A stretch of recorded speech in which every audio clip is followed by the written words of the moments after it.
The Palin pick solidified the base for John McCain in a way that a year ago nobody would have thought would have been possible.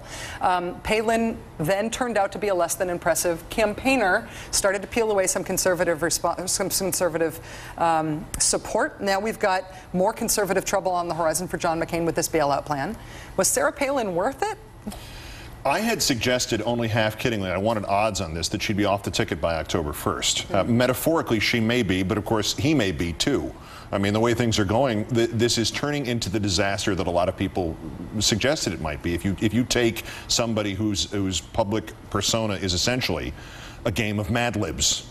It's like, all right, we're riding along in blank's giant orange blank, and you just fill in the words randomly, which is the way she sounds in interviews. It necessarily has to become a problem. You cannot have a vice presidential candidate who does not speak to the media ever. First off, she's got to go to the debate. My first response to this whole thing about the suspending of the campaign yesterday and postponing the debate was, well, with such a limited period of time, the thing that's going to go here is the vice presidential debate. That's what this is all about. Maybe it is, maybe it isn't. But I wouldn't be at all surprised to see the rest of this campaign be a series of well, what was it he always liked to talk about, going in his sailor days, the vices that a sailor indulged in? You know, the idea of a sailor careening from problem to problem on shore leave, or getting in a, you know, just throwing up flares, making noise, making diversions. This was what this seems to have become. The thing that strikes me, and maybe this is conspiratorial, but it strikes me that a lot of the decisions that they're making right now that are very risky, the one thing they get that is for sure out of all these risky decisions, suspending the campaign, the decisions to pull Sarah Palin out of the fundraising circuit, the decision to send a lot of senior staffers to Alaska to the extent that they may now effectively be running the state government of Alaska, sending John McCain back to work on the bailout plan as if that is anywhere near his wheelhouse for policy issues.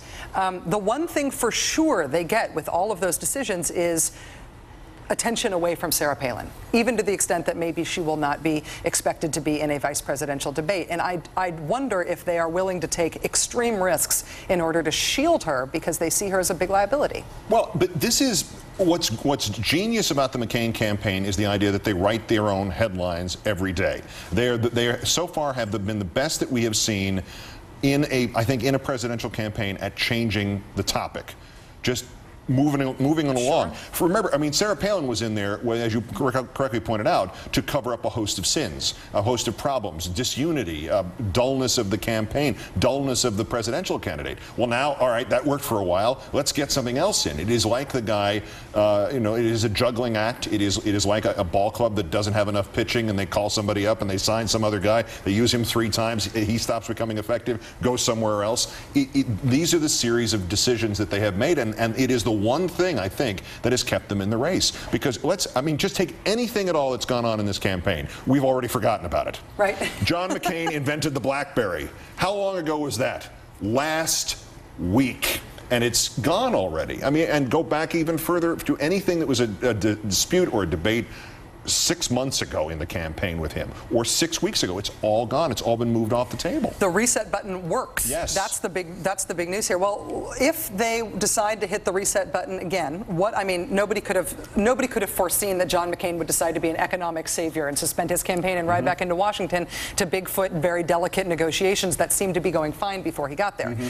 In terms of what his next move is going to be, let's say he did decide to replace Sarah Palin. Would that be is that the next biggest reset button he could hit?